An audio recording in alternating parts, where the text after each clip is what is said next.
Ito yung first natin. Wala, pwede naman pala. Tinapay. Ay, oo. Halaman is what you saw. Oo. Yeah, Bonel. Ikaw na.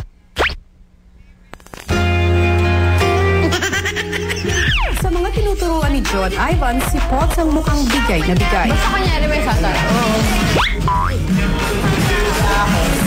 Na?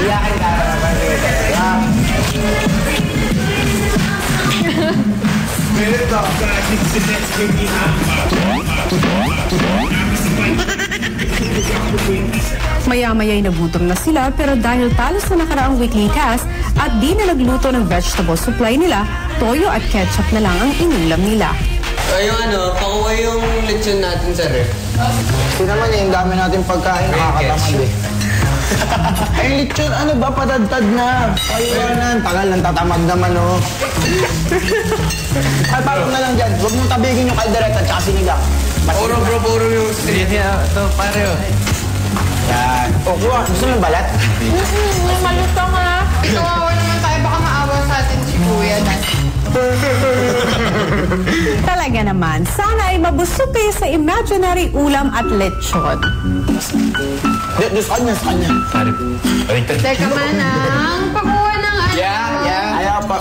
Pabili ng soft drink sa labas. Pero kung biro ang nasa utak ng iba, mukhang seryoso naman ang gustong sabihin ni Potts para sa kasawa niyang si Yen. Sorry, takot kasi ako. Sa akin naman ako naman to, hindi ko naman, kung sa atin ng dalawa, hindi ko naman ikukwento eh. Gusto mo taga malaman? Gusto ko malaman. Diba yan? Ayun, pensin na rin ako. Hallelujah! Hallelujah! Dead ma ako. Kagabi pa ako, di nga na good night, oh. Baka mapahiya lang ako eh. Hindi.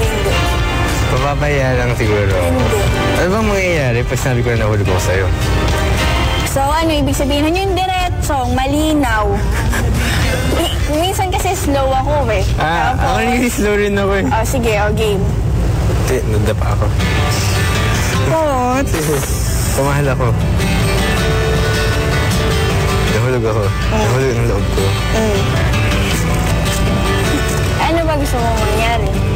Tale as a fairy tale you. Ano nga eh? Ewan ko. Ano gusto mo mangyari? Ewan ko.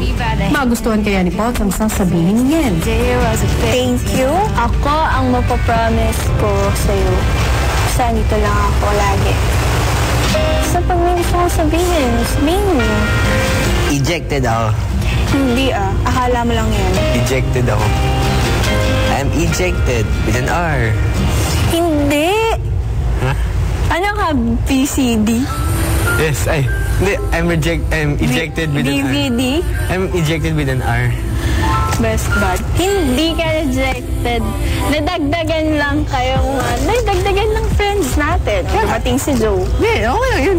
Tara na sa loob. Ikaw lang. Practice na tayo. Ikaw lang, okay lang ako. Halika na! Ikaw lang muna. Halika na nga Ikaw lang muna. Halika na. Magmumukmuk pa ako dito. Huwag ka nang magmukwak. Pero si Romeo tila hindi makalagay sa kanyang nararamdaman kaya muling kinausap si Yen. Tatanong ako. Seryoso yung sasagot mo. Oo. Katatawag mong i-judge sa tatanong ko. Wala rin naman. Friends lang tayo. Kahit na anong may spark ba? Or wala? May spark ka din ba kay Joe?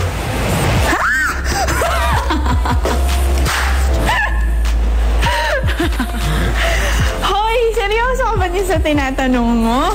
Potts, at bakit mo naman pinagsaselosan si Joe, ha? Alam mo na sagot dyan, di ba? Hindi. Meron or wala? Wait. Kinagabihan, imbes na mag-ensayo, naisipan muna ng apartment teens na maglaro ng version nila ng Truth or Dare.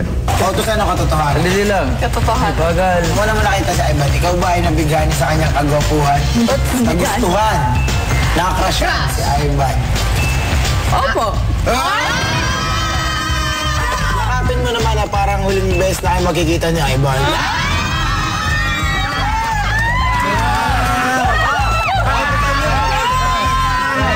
Magarap ka. Sige. Ready, set, one. Pero nag-ibang tema ng masayang laro nang naturo ang bote kay Potts. Ano ka utosan? May kalating sili pa kasi dun sa katotohanan. Ikaw ba ay may nararamdaman pa? Para kay Ate Ye. At ano yung nararamdaman? Ganto ba? Ano? Hoy, look. Ay, tignan mo. Oh, mahal ko siya. Mahal mo siya. Okay, sige. Ito napakalawang beses mo mag-iikot ang box. Sa'yo na kayo. At maya-maya,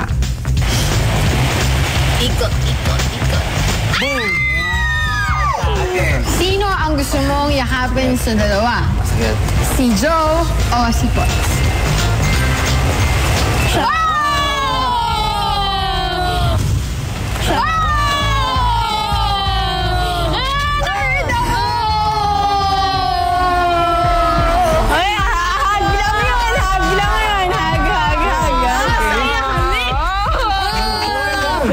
Ikaw ba ay nasaktan sa sinabi ni? Pito.